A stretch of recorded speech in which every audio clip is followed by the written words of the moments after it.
approximately 10:45 a.m. this morning, the FBI arrested former Stoughton Police Officer Matthew Farwell for allegedly taking the life of Sandra Birchmore in order to ensure her silence.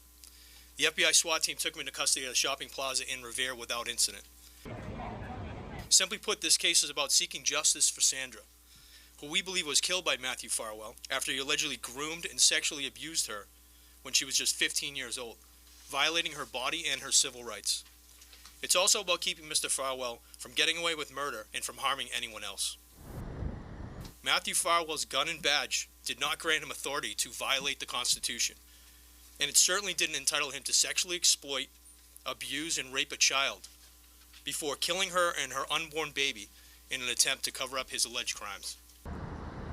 Mr. Farwell, it is alleged in these court papers, started to lose his patience, lose his temper, and the 6'4" Mr. Farwell started to be physically violent with 4'10" Sandra Birchmore.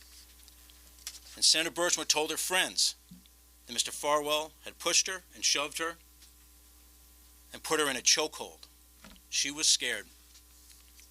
And during that same time, Mr. Farwell was allegedly planning Sandra Birchmore's murder. And then it all came to a head on February 1st, 2021. Mr. Farwell went over to her apartment that evening and he strangled Sandra Birchmore to death. That's the allegation in this case.